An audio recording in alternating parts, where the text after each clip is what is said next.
Bismillahirrahmanirrahim. Assalamualaikum warahmatullahi wabarakatuh. Innal hamdalillah nahmaduhu wa nasta'inuhu wa nastahdihi wa nastaghfiruh wa na'udzu billahi min shururi anfusina wa sayyiati a'malina. May yahdihillahu fahuwal muhtadi ومن يضلل فلن تجد له وليا مرشدا أشهد أن لا إله إلا الله وحده لا شريك له وأشهد أن محمدا عبده ورسوله لا نبي ولا رسول بعده اللهم صل وسلم على هذا النبي الكريم سيدنا محمد وعلى آله وأصحابه ومن دعا بدعوته ومن تبعهم بإحسان إلى يوم الدين اللهم إنا نسألك الإخلاص والصدق في القول والعمل بسم الله توكلت على الله لا حول ولا قوة إلا بالله. Ma'asyiral muslimin wal muslimat, Bapak Ibu jamaah salat Isya sekalian yang dimuliakan oleh Allah. Alhamdulillah, marilah senantiasa kita bersyukur kepada Allah Subhanahu wa taala.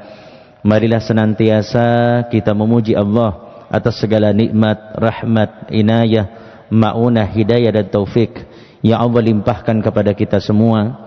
Mulai nikmat perpanjangan usia, kesempatan hari ini masih bisa hidup dalam kondisi sehat, selamat, aman, nyaman, hingga ma'asyiral muslimin, nikmat iman, nikmat Islam, nikmat semangat, mudah ringannya kaki kita melangkah memenuhi panggilan Allah, hadir salat Isya berjamaah di masjid, ikut majlis ilmu, i'tikaf di masjid, bisa silaturahim sesama muslim muslimah, sekaligus menghadiri majlis ilmu yang penuh rahmat, penuh sakinah, dibanggakan oleh para malaikat-malaikat Allah. Maka ma'asyiral muslimin, ini nikmat yang begitu besar dari Allah Subhanahu wa taala, walaupun hujannya rintik-rintik mengundang. Mudah-mudahan seiring dengan nikmat besar ini, keberadaan kita di rumah Allah yang penuh barokah, penuh rahmat ini, seiring dengan turunnya hujan yang menandakan rahmat Allah ini, semua hajat-hajat kita dimudahkan dan dikabulkan oleh Allah Subhanahu wa taala. Mudah-mudahan juga dengannya Allah Subhanahu wa taala senantiasa membimbing kita dengan hidayah dan taufiknya, memberikan ma'unah kepada kita dalam terus beribadah dan terus beribadah sampai kelak kapanpun itu, saat Allah memanggil kita semua berpulang menghadap Allah dalam kondisi husnul khatimah. Amin ya rabbal alamin. Ma'asyiral muslimin, jamaah sekalian yang dimuliakan oleh Allah, di momen November ini ya, baru saja kita memperingati Hari Pahlawan ya. Maka masih segar peringatan Hari Pahlawan, pesan-pesan kepahlawanan, seragam-seragam yang beraroma rasa pahlawan juga baru kita kenakan atau minimal dikenakan anak cucu kita. Maka pada hari ini ma'asyiral muslimin, pada malam hari ini, marilah kita bersama-sama sharing ya, saling menasehati bagaimana agar kita menanamkan semangat untuk meneladani para pahlawan. Dan salah satu indikator paling dasar kalau kita ingin berbuat lebih banyak dan lebih banyak untuk orang lain, untuk bangsa ini, untuk agama ini, salah satu indikator paling dasar adalah kita punya rasa empati. Maka oleh karena itu, di malam yang penuh barokah ini, izinkan saya menasihati diri saya pribadi dan kita semua dengan tema bagaimana menghidupkan empati dan meneladani sang Nabi. Ma'asyiral muslimin, jamaah sekalian rahimakumullah. Hari ini kita hidup di zaman yang serba cepat, serba instan, serba mudah. Sebelumnya, di pertemuan yang sebelumnya, kita sempat juga mendiskusikan bagaimana hari ini ternyata robot-robot teknologi itu berkembang luar biasa. Ada robot namanya robot humanoid, robot yang mirip manusia, yang konon katanya tidak hanya bisa komunikasi dengan kita seperti ini, tapi juga katanya bisa membaca ekspresi dan perasaan manusia.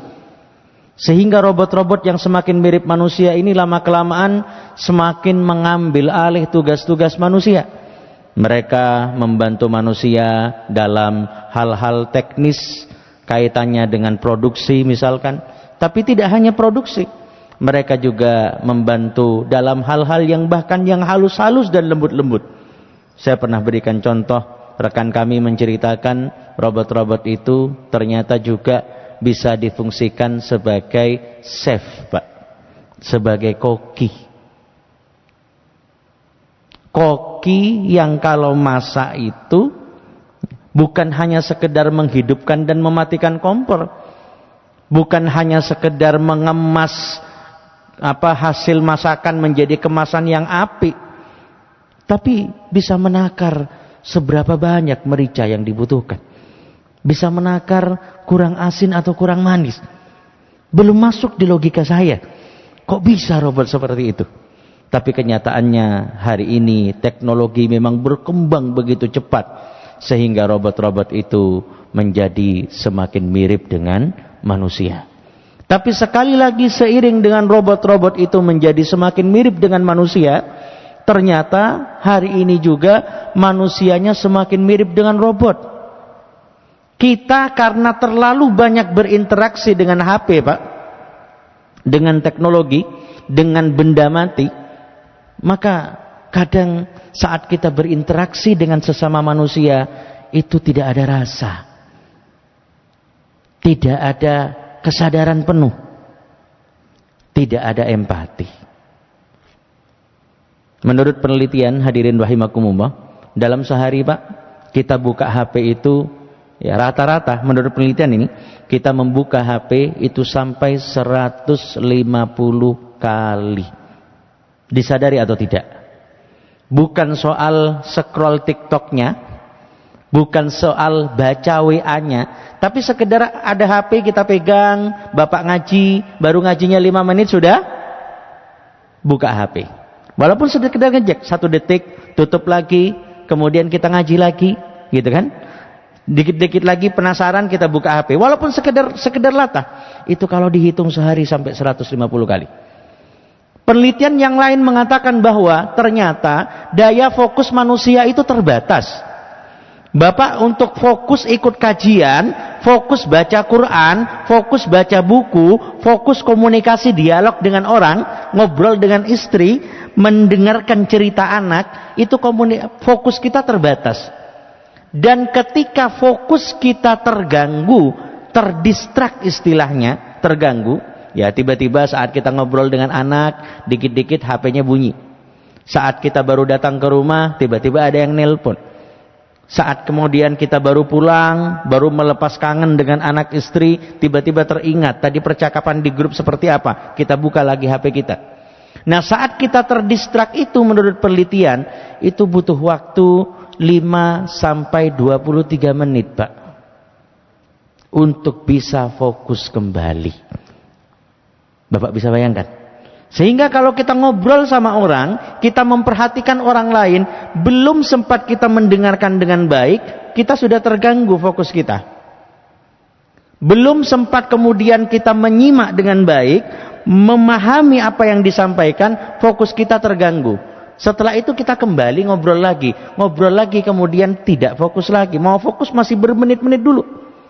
Nah, inilah hadirin rahimakumullah, maka ternyata kegagalan terbesar di era digital ini, kegagalan terbesar di era teknologi yang berkembang besar saat ini, bukan disebabkan karena seseorang atau sebuah perusahaan atau sebuah organisasi itu gagal berinovasi atau beradaptasi, tapi sebenarnya karena disebabkan gagal dalam memahami orang lain. Karena terlalu banyak terganggu dengan teknologi dan distraksi tadi itu, itulah yang menyebabkan kemudian kita gagal. Sulit sekarang kita memahami orang lain. Hadirin rahimakumullah. Ada seorang pakar inovasi Pak, namanya Dave Petnaik. Dia dari Amerika kalau saya tidak salah. Si Dave ini menceritakan suatu saat ada 20 orang senior manager dari Mercedes-Benz, merek terkenal mobil saat itu. Sekarang sudah banyak tersaingi.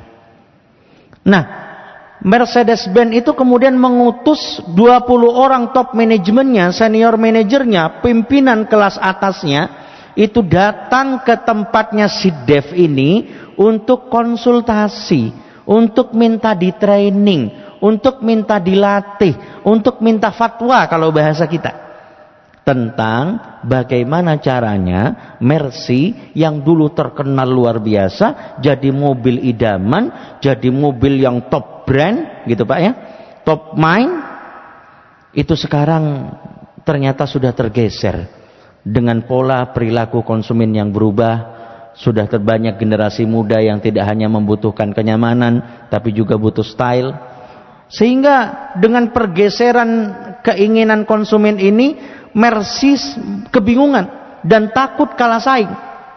Akhirnya apa? 20 orang manajernya diutus untuk minta dilatih agar bagaimana mereka bisa membuat terobosan-terobosan baru yang bisa mengalahkan produk-produk lain.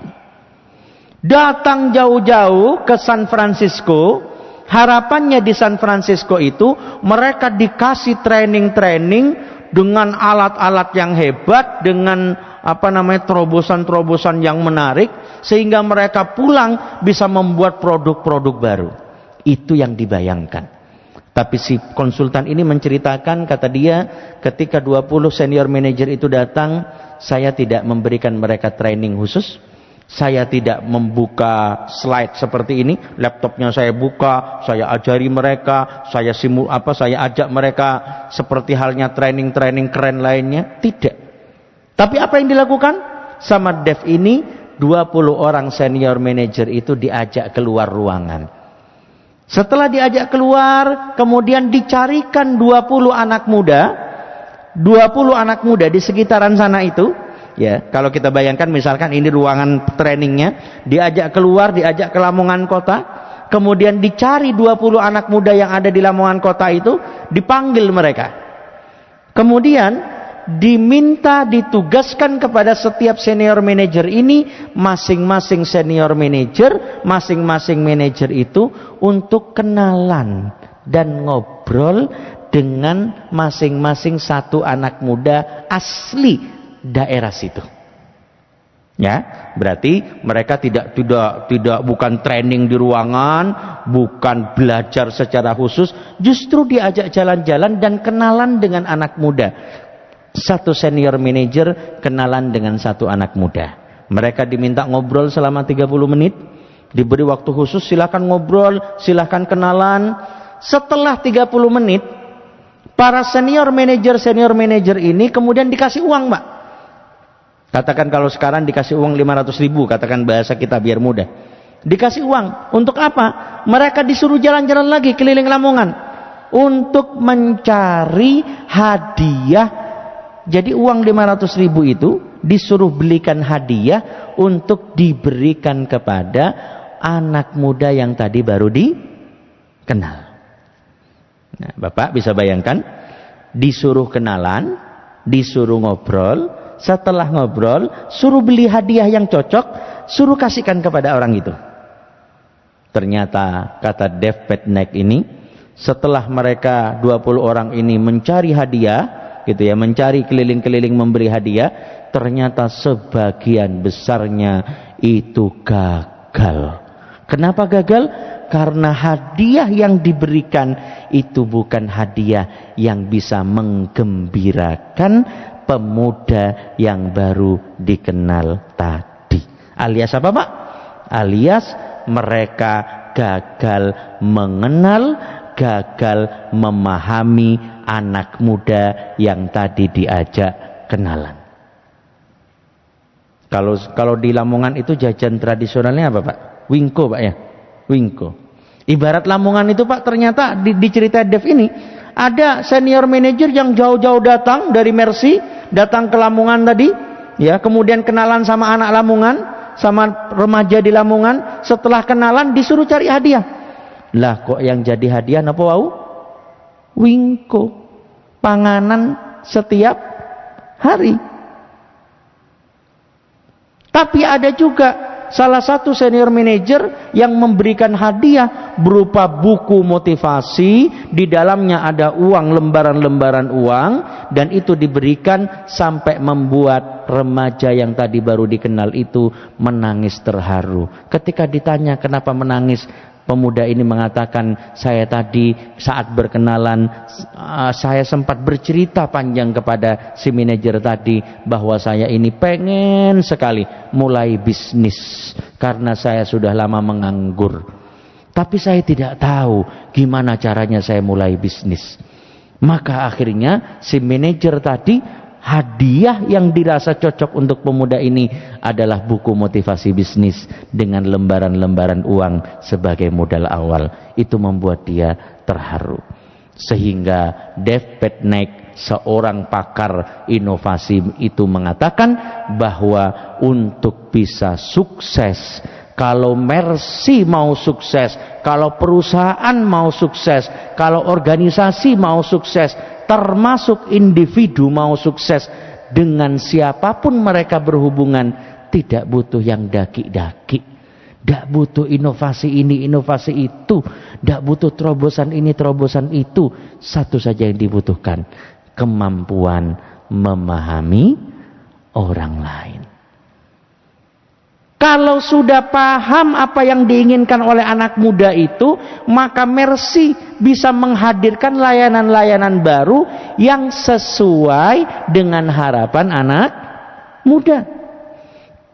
Maka ini tidak hanya terjadi di Mercy, urusan buat mobil saja butuh pemahaman orang lain, apalagi urusan sehari-hari yang dinamika sosial kita begitu besar. Tidak mungkin kita bisa menyenangkan istri kalau kita tidak bisa memahami keinginan dan harapan istri. Tidak mungkin kita bisa membangun hubungan baik dengan tetangga kalau kita nggak pernah bisa menyelami keinginan, harapan, kesukaan dari tetangga kita. Sehingga untuk bisa sukses, untuk bisa membangun hubungan baik dalam segala dimensi hidup apapun, kita ini butuh seni memahami orang lain. Inilah yang saya sebut dengan empati. Dan hadirin rahimakumullah, 14 abad yang lalu Rasulullah sallallahu alaihi wasallam, sebelum buku-buku psikologi, buku-buku kepemimpinan, buku-buku organisasi menulis banyak tentang empati ini, 14 abad yang lalu Rasulullah sallallahu alaihi wasallam sudah lebih dulu mengajarkan kita tentang pentingnya empati. Mari kita lihat, Pak. Ada beberapa hadis yang dengan tegas memberikan gambaran kepada kita bahwa agama ini sangat memperhatikan hubungan sosial. Yang pertama,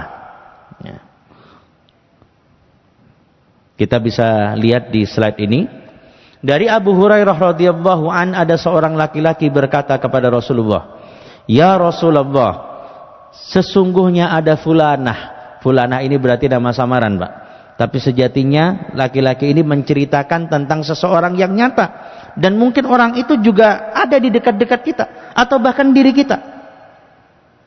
Kata sahabat ini yang matur kepada Rasulullah, "Ya Rasulullah, ada seorang perempuan rajin sholat malam, rajin puasa sunnah, banyak bersedekah dan beramal.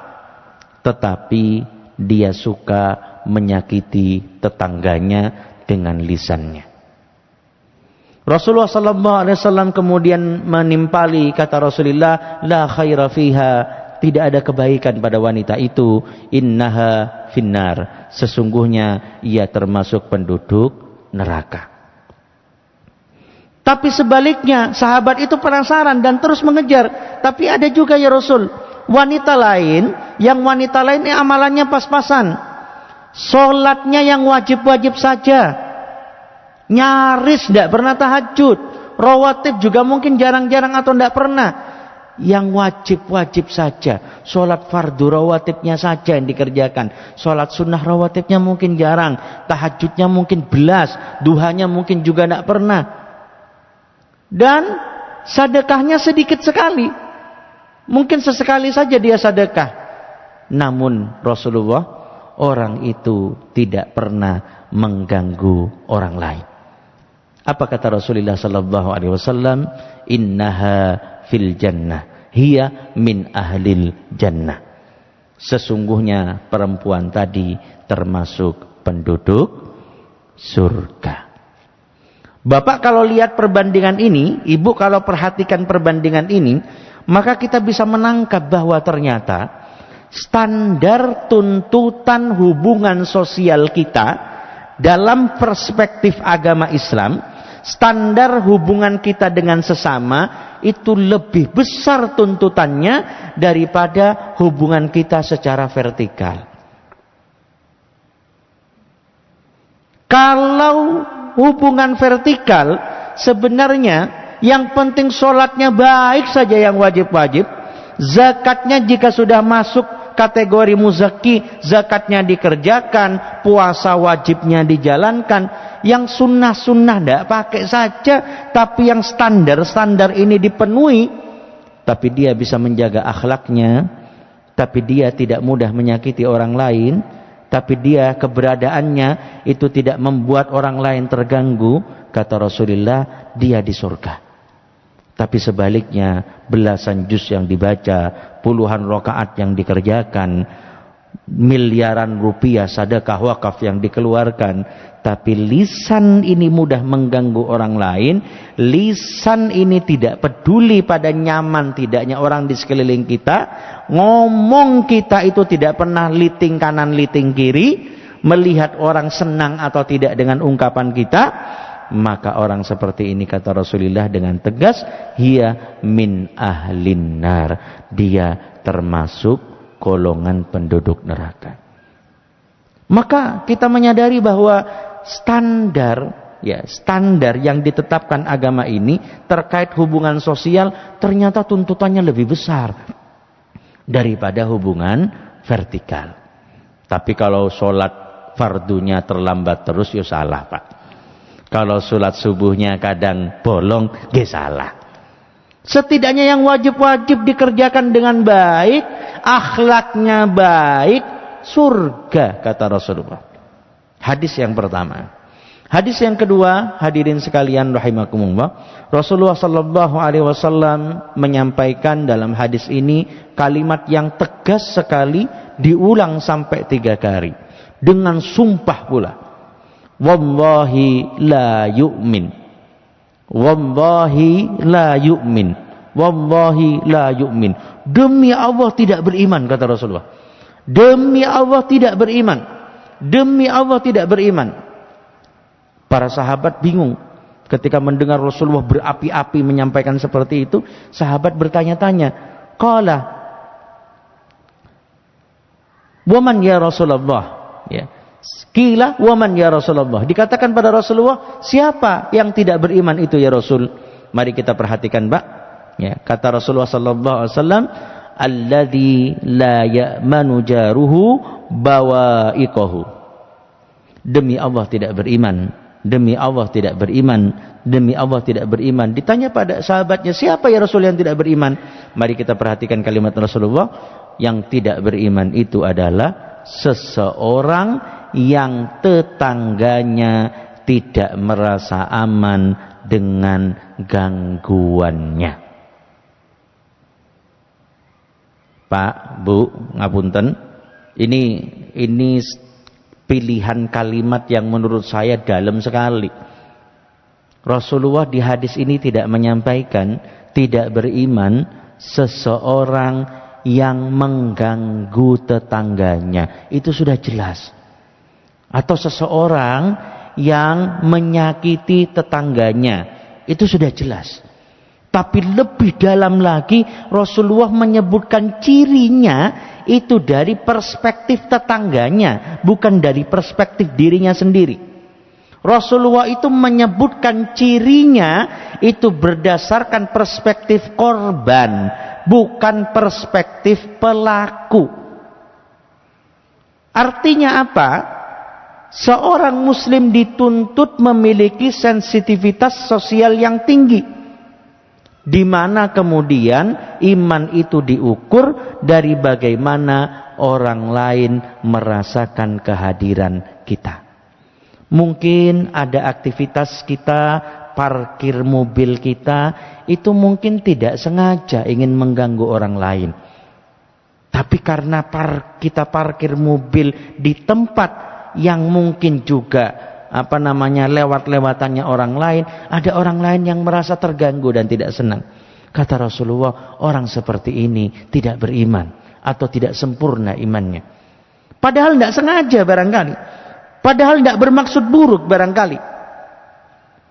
Sehingga ini menekankan perlunya sensitivitas sosial, perlunya kemampuan memahami orang lain di sekeliling kita. Bukan hanya soal kita bermaksud menyakiti orang lain, tapi orang lain merasa tersakiti, orang lain merasa tidak nyaman karena keberadaan kita yang mungkin kita tidak bermaksud mengganggu mereka. Itu saja tidak sempurna keimanan kita, kata Rasulullah. Nah, oleh karena itu sekali lagi ternyata bukan hanya urusan dunia, Pak, tapi urusan iman, urusan akhirat itu sangat terkait dengan bagaimana kita memahami orang di sekeliling kita. Yang ketiga, hadirin rahimakumullah, hadis ini adalah hadis yang sangat terkenal sekali. Rasulullah sallallahu alaihi wasallam menyampaikan, la yu'minu ahadukum hatta yuhibba li akhihi ma yuhibbu li nafsihi.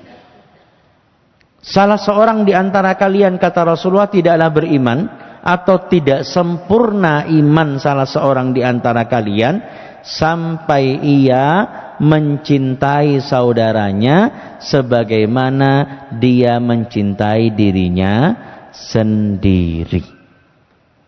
Kata orang, empati itu adalah merasakan apa yang dirasakan orang lain.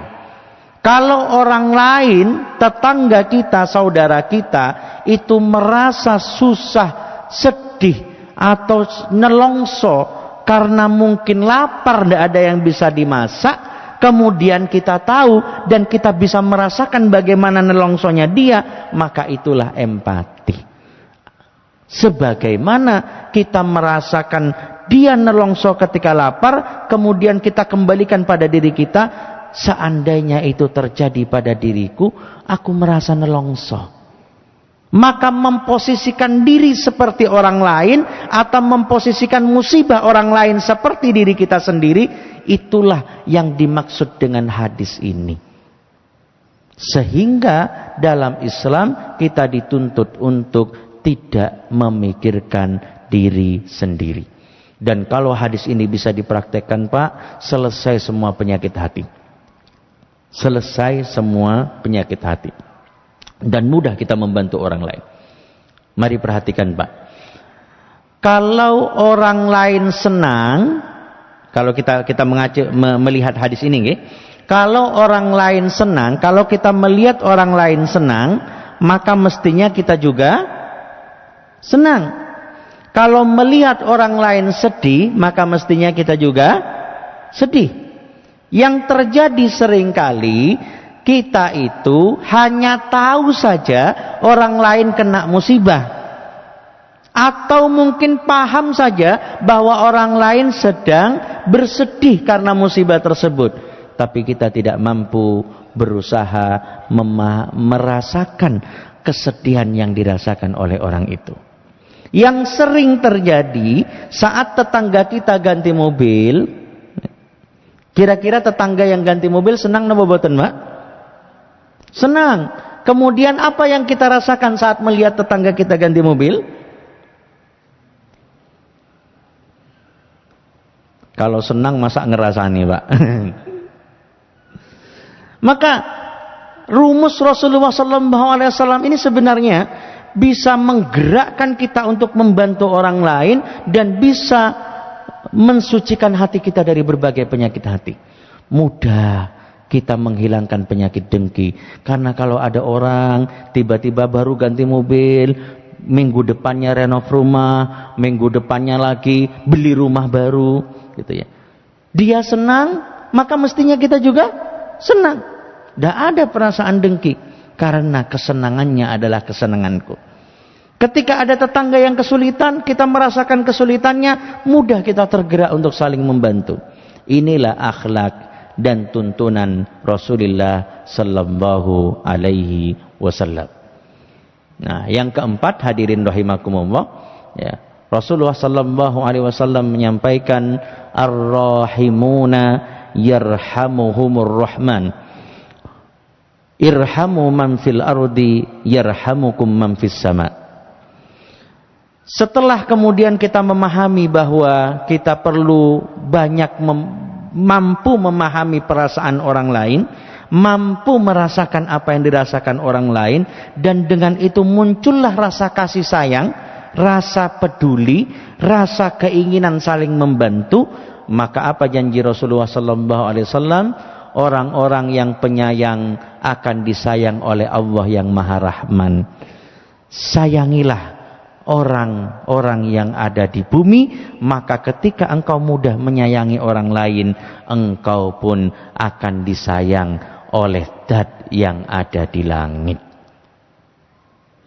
Maka kalau ini janji Rasulullah sallallahu alaihi wasallam, siapa yang menyayangi dia akan disayangi.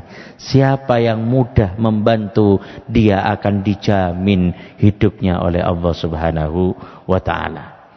Sehingga hadirin rahimakumullah, dari sini maka kita memahami empati dalam agama yang mulia ini. Itu yang pertama, bagaimana kita tidak mudah menyakiti orang lain. Karena disakiti itu sakit. Mendengar omongan nyelekit itu ndak enak. Diganggu itu ndak nyaman. Maka kalau kita merasa tidak nyaman diganggu orang lain, ndak enak mendengar omongan nyelekit, maka agama ini menuntun kita untuk jangan sampai menyakiti orang lain. Sebesar apapun ibadah yang kita lakukan, tapi kalau mudah menyakiti orang lain, Rasulullah mengatakan hiya finnar. Bapak, Ibu mungkin pernah mendengar hadis muflis, sering saya pikir diulang-ulang oleh para ustadz. Rasulullah mengatakan, atadruna manil muflis? Kalian tahu enggak siapa orang yang bangkrut itu? Para sahabat mengatakan, man la dirham lahu wala mata'. Orang yang bangkrut itu ya Rasul, orang yang tidak punya duit, yang tidak punya modal. Rasulullah SAW menyampaikan, bukan itu yang saya maksud. Orang yang bangkrut itu adalah orang yang sholatnya bagus, sholat sunnahnya rajin, tahajudnya rutin, duhanya rutin, rawatibnya Masya Allah, baca Qur'annya sergap, sedekahnya senang. Amalan-amalan vertikalnya begitu banyak sekali. Tapi begitu kemudian kelak dia hadir di pengadilan Allah Subhanahu wa taala, tiba-tiba ada dari orang tetangganya, temannya, kerabatnya yang mengangkat tangan dan minta keadilan kepada Allah. Ya Allah, orang itu dulu mengambil tanah saya. Ya Allah, orang itu dulu menyakiti hati saya. Ya Allah, orang dulu itu mengambil hak saya. Karena kedoliman-kedoliman di dunia, ada orang yang angkat tangan. Sehingga apa yang terjadi, hadirin rahimakumullah?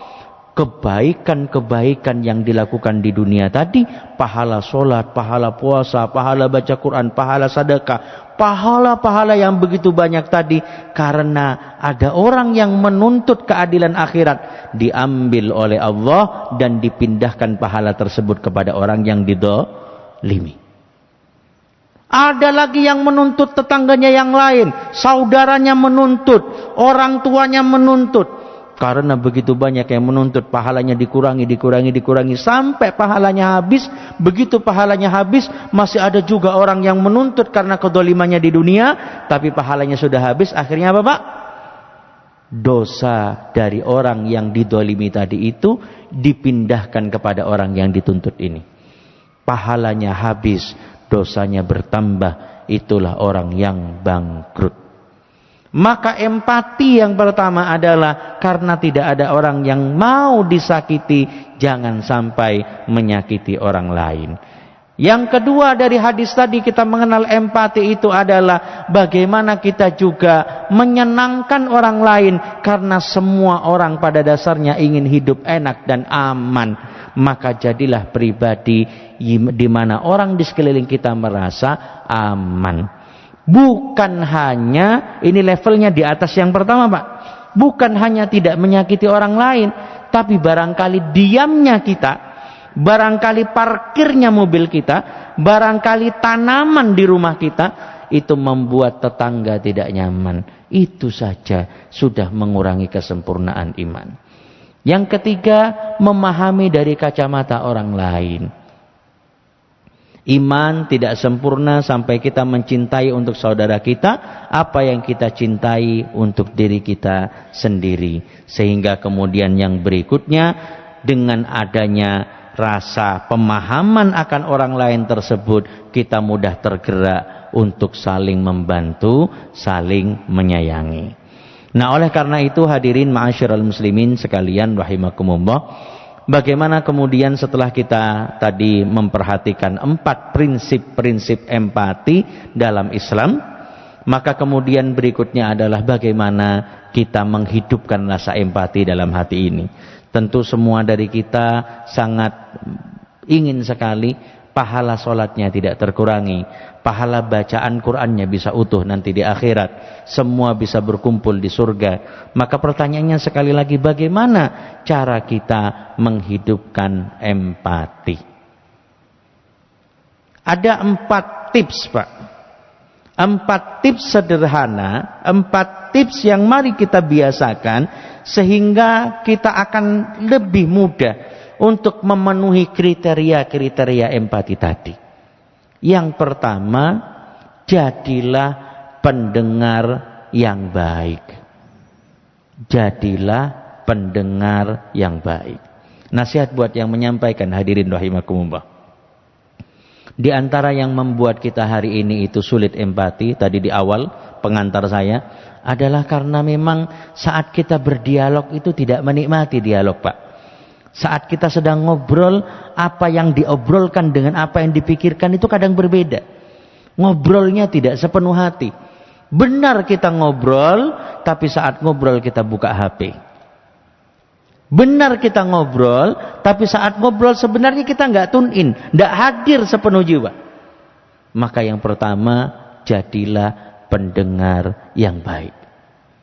Rasulullah Sallallahu Alaihi Wasallam saat ditanya oleh seorang Arab Badui menjelang sholat, di hadis Anas bin Malik ini, ya, yang hadis yang sangat terkenal, saya kasih contoh saja. Ini satu dari beberapa contoh tentunya.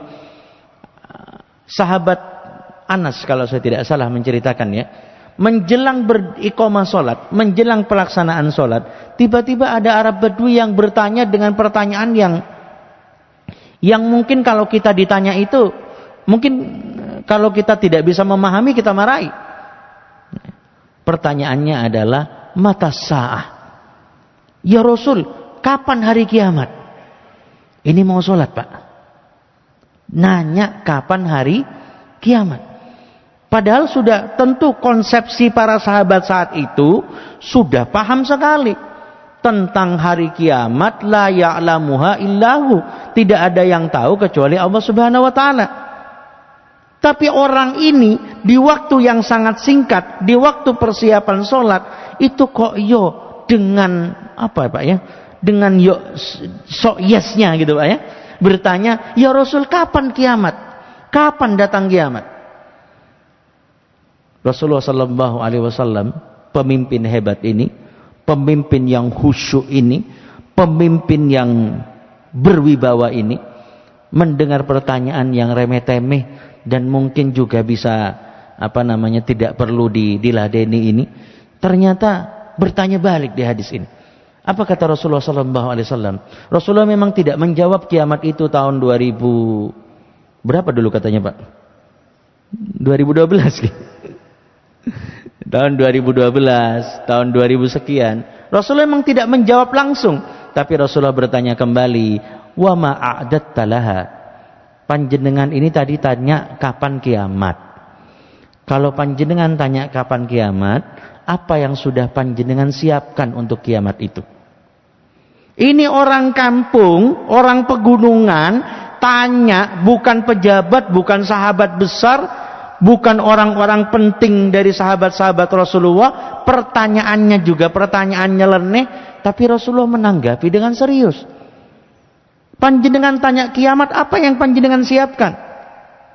Kata Rasulullah, kata Arab Badui ini ketika ditanya, apa yang kamu siapkan? Arab Badui ini juga menjawab dengan polos, ya Rasul, saya tidak menyiapkan apa-apa. Salat saya biasa-biasa saja, puasa saya biasa-biasa saja, baca Quran saya minimalis, sedekah saya pas-pasan.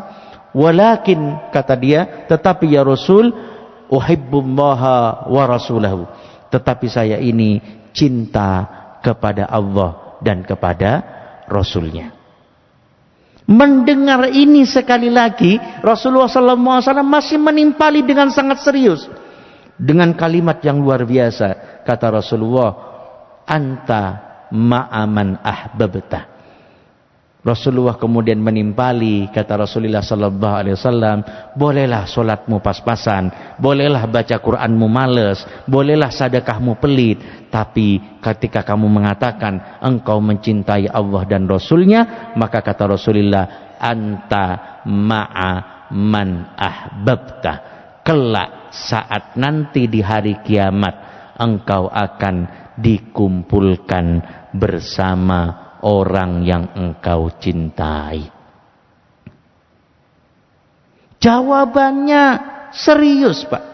Jawabannya dalam. Bahkan Anas bin Malik yang menceritakan ini sampai mengatakan di hadis ini, kata Anas, saya tidak pernah sebelumnya merasa gembira seperti gembiranya saya pada saat itu. Karena ketika mendengar jawaban Rasulullah, saya ini jadi tersemangati. Solat saya tidak sebaik Abu Bakar, puasa saya tidak sebaik sahabat-sahabat keren itu, infak sedekah saya tidak sebaik Utsman, walaupun amalan saya tidak sebaik Rasulullah, tidak sebaik Abu Bakar, tidak sebaik Umar, tidak sebaik Utsman, tidak sebaik Ali, tapi kata Anas, saya jadi tersemangati bahwa nanti di akhirat nanti saya bisa berkumpul dengan beliau-beliau, walaupun level kita tidak sama, tapi karena saya mencintai beliau-beliau, kelak Allah akan mempertemukan saya dengan beliau.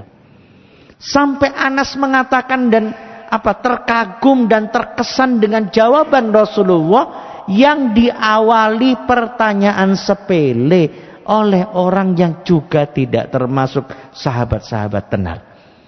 Rasulullah itu pendengar yang baik, perespon yang baik. Bapak Ibu hadirin rahimakumullah. Nanti pulang dari sini Bapak bisa browsing, bisa ditulis hadis Ummu Zar'in atau Abu Zar'in. Nanti akan keluar, Pak. Hadisnya panjang. Hadis ini bicara tentang apa? Hadis ini bicara tentang sebuah peristiwa di mana suatu saat Aisyah radhiyallahu anha itu ngobrol dengan Rasulullah sallallahu alaihi wasallam. Ngobrol sebagaimana suami istri kita ngobrol dengan istri. Nah, saya bilang seperti ini, saya juga menasihati diri sendiri, Pak.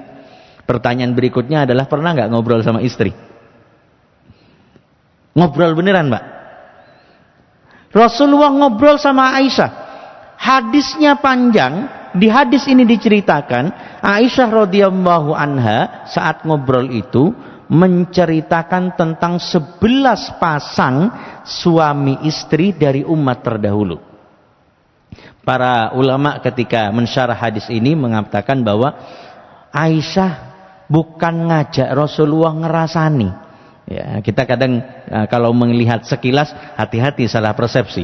Oh, Aisyah ternyata ngerasani sama Rasulullah. Bicarakan 11 suami istri yang lain. Tidak. Karena Aisyah menceritakan umat terdahulu yang tidak dikenal.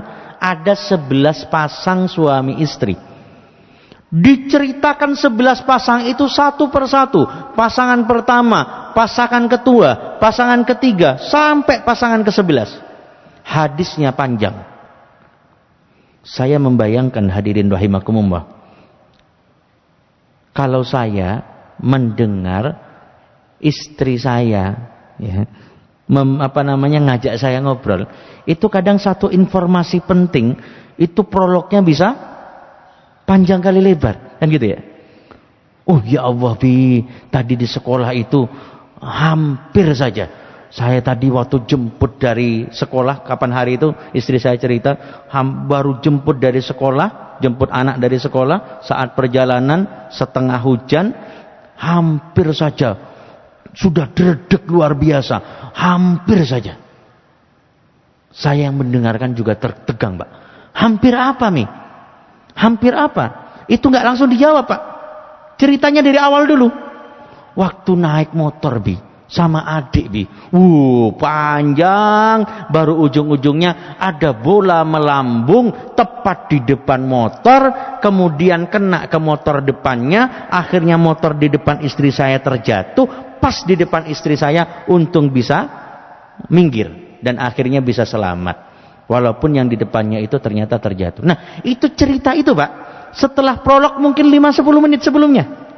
Padahal kita sudah gak sabar. Apa? Dredeg apa? No apa? Nah, sehingga belajar dari itu. Aisyah cerita 11 pasang suami istri kepada Rasulullah. Kalau kita membayangkan 11 pasangan diceritakan satu persatu, kira-kira satu pasang butuh berapa menit, Pak? Belum prolognya, belum intinya. Saya ambil yang mudah saja, yang pendek saja, 5 menit. 5 kali 11 berapa, Pak? 55 menit. Hampir 1 jam. Itu sudah paket singkat. Kalau sampai 10 menit berarti 10 kali 11 berapa? 110, hampir 2 jam. Bapak pernah mendengarkan istri ngomel sampai 2 jam? Pernah apa boten? Saya kemarin juga dapat ilmu baru dari istri. Bi, bersyukurlah karena istri yang banyak ngomong itu berarti sehat secara mental, katanya. Saya cuma mengatakan alhamdulillah. Karena memang kadang katanya orang psikologi, istri itu ngomongnya, seorang perempuan itu ngomongnya sehari bisa lebih dari 20.000 kata. Kalau laki-laki itu hanya 7.000 kata. Jadi kembali ke yang tadi. Sehingga dengan begitu saya membayangkan Aisyah nih ceritanya pasti juga panjang kali lebar. Nah, kalau 120 menit 2 jam, Pak, kita mendengar cerita istri, kira-kira ya apa, Pak? Rasulullah SAW di hadis ini diceritakan, Rasulullah menyimak, memperhatikan, bisa membandingkan pasangan pertama, ada kedua dan ketiga, sampai di akhir Rasulullah bisa merespon dengan baik. Kalau bahasa kita, Rasulullah menyampaikan kepada Aisyah, Aisyah, cintaku kepadamu seperti cintanya Abu Zar'in kepada Ummu Zar'in. Ada Abu A, Abu B, Abu A dengan Ummu B, Abu B dengan Ummu C, Abu B dengan Ummu B, Abu C dengan Ummu C, sampai 11 pasang. Itu disimak, diperhatikan, dibandingkan oleh Rasulullah, sampai responnya Rasulullah bisa indah. Aisyah, aku tidak seperti yang pertama, aku tidak seperti yang kedua, aku tidak seperti yang ketiga, tapi cintaku padamu itu seperti cintanya Abu Zar'in kepada Ummu Zar'in. Ini Nabi, Pak, yang lebih sibuk dari kita, jauh lebih sibuk dari kita. Itu mampu mendengar dengan baik. Orang yang bisa mendengar dengan baik akan lebih mudah merasakan apa yang dirasakan orang lain. Akan lebih mudah untuk berempati kepada orang lain. Yang kedua, hadirin rahimakumullah, mari mulai kita menjadi pendengar yang baik. Kemudian yang kedua, mulai keluar dari ruangan ini, mari kita melatih sensitivitas sosial dan empati kita dengan lebih banyak mendoakan orang lain. Rasulullah dengan tegas menyampaikan dakwatul muslim li akhi fi dhahril waib. Doa seorang muslim kepada saudaranya fi dhahril ghaib, tanpa diketahui oleh yang didoakan, itu kemudian mustajabatun. Pada saat itu kemudian saat kita mendoakan saudara kita tanpa diketahui oleh dia, saat itu Allah mengutus malaikat dan malaikat itu akan mengamini doa kita. Kalau sudah doa diamini malaikat, Pak, maka Bapak bisa bayangkan. Dan tidak hanya itu, malaikat kemudian juga turut mendoakan, kata malaikat, walaka bimislin, maka engkau akan mendapatkan seperti yang engkau doakan tadi. Jadi kalau kita keluar dari majelis ini, kita melihat ada ibu-ibu ya menggendong anaknya kehujanan, sementara kita mau berhenti, katakan kita bawa mobil, kita mau berhenti, kita keburu karena harus ngejar sesuatu misalkan, kita nggak bisa membantu. Bawa payung, mau ngasih payung juga nggak ada payung di mobil kita. Walaupun kita tidak bisa membantu, setidaknya kita mendoakan. Ya Allah, mudahkan orang itu untuk bisa segera ngiup, untuk sehat selalu. Ketika kita mendoakan, ya Allah mudahkan orang itu, maka malaikat kemudian mengamini dan malaikat mengatakan, sebagaimana engkau mendoakan kemudahan untuk dia, mudah-mudahan engkau juga dimudahkan oleh Allah. Bapak lewat lagi, ada orang yang dorong gerobak nasi goreng. Hujan-hujan dorong nasi goreng. Bapak doakan, ya Allah mudahkan rezekinya. Maka malaikat mengatakan, sebagaimana engkau mendoakan kemudahan rezeki, mudah-mudahan engkau juga dimudahkan rezekinya. Mungkin kalau sedekah itu kita terbatas, Pak. Kalau punya uang hanya 1 juta, sedekahnya maksimal berapa, Pak? 1 juta. Kalau sedekah kita terbatas, bantu orang mungkin terbatas, waktu terbatas, dana terbatas, sumber daya terbatas, tapi mendoakan orang lain tidak pernah terbatas.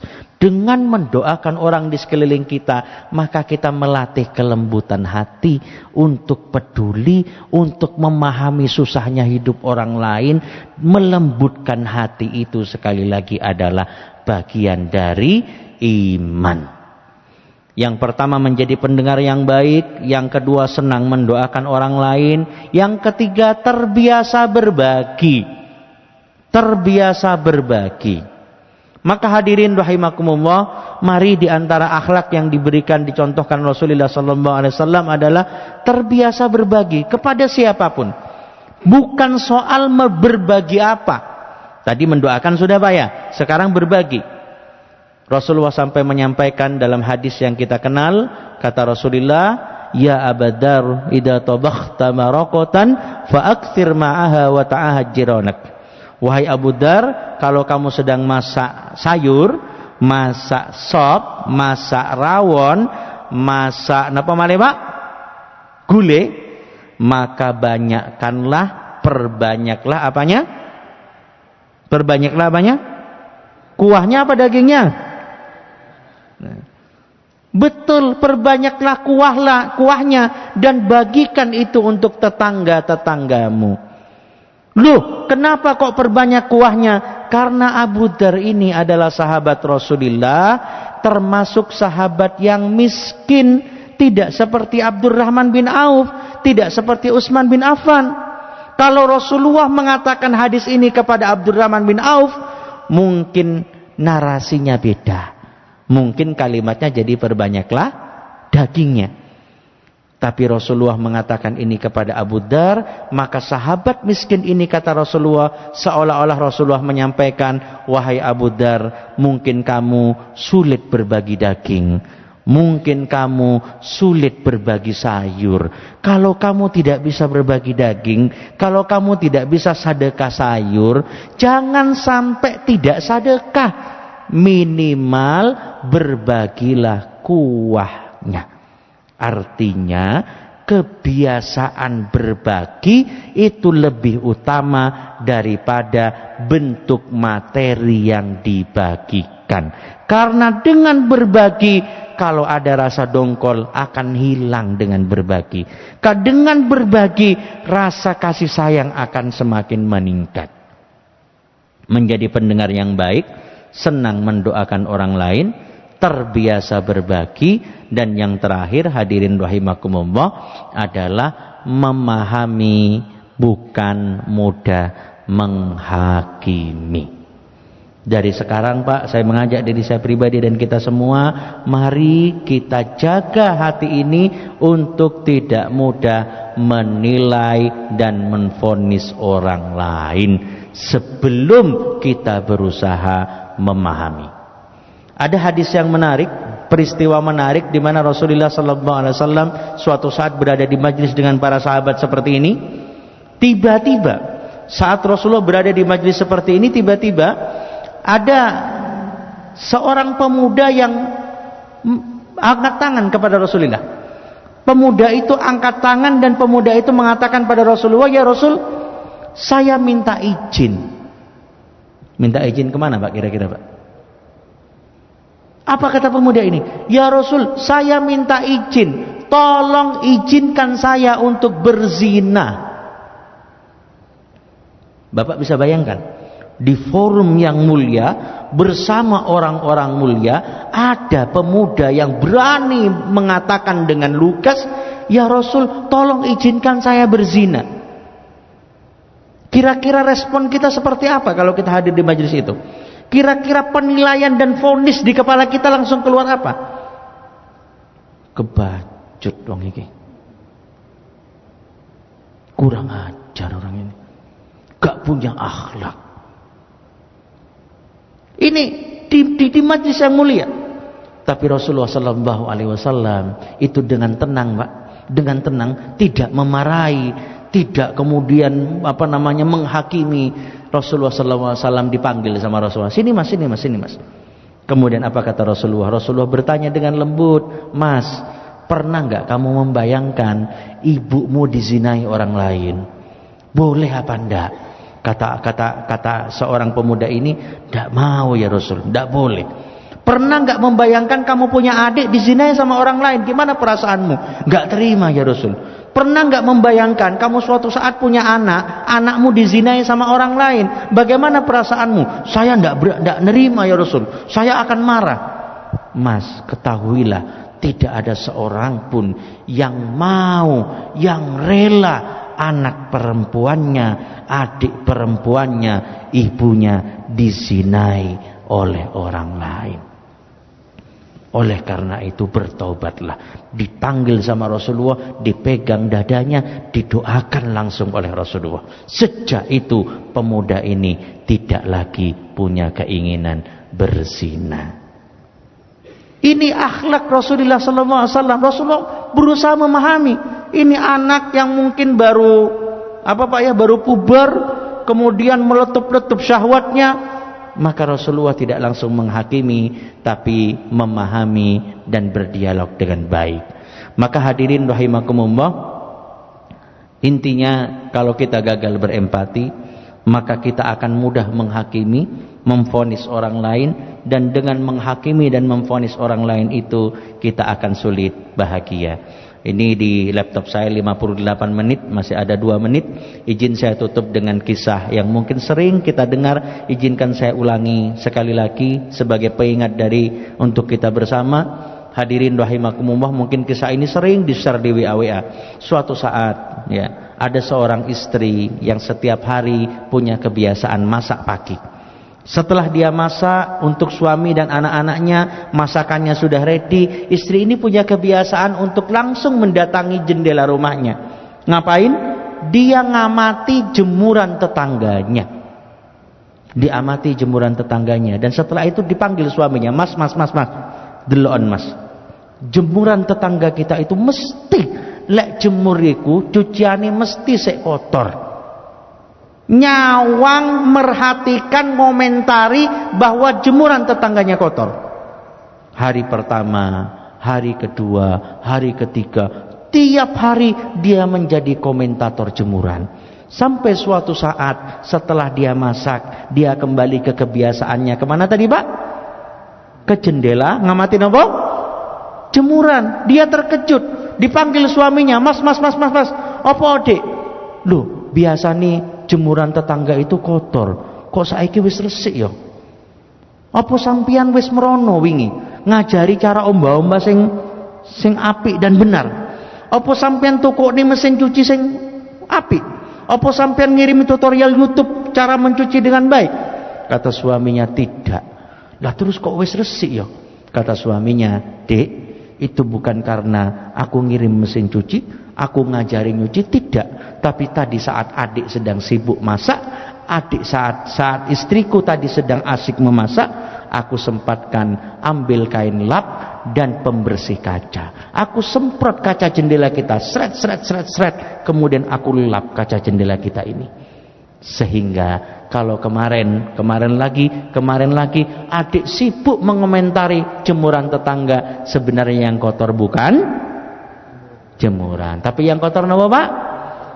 Jendela rumah kita. Hadirin rahimakumullah, kalau kita lihat teman kita, tetangga kita, enggak ono sing tepak, sing kono ngantukan lah, sing kono enggak mudis lah, sing kono ngutangan lah, pokok semuanya enggak ono sing tepak dari kita. Kita sulit memahami orang lain sehingga semua jelek bagi kita. Ketahuilah, yang jelek bukan orang lain, barangkali yang jelek adalah hati kita. Mudah-mudahan Allah melembutkan hati kita, membantu kita, memberikan hidayah dan taufik kepada kita untuk senantiasa mensucikan hati kita, sehingga dengan qalbun salim, hati yang sehat, hati yang suci, mudah-mudahan kelak kita bersama-sama dipertemukan kembali di surganya Allah Subhanahu wa taala. Hadanallahu wa iyyakum ajmain. Subhanakallahumma wa bihamdika asyhadu an la ilaha illa anta astaghfiruka wa atubu ilaik. Assalamualaikum warahmatullahi wabarakatuh.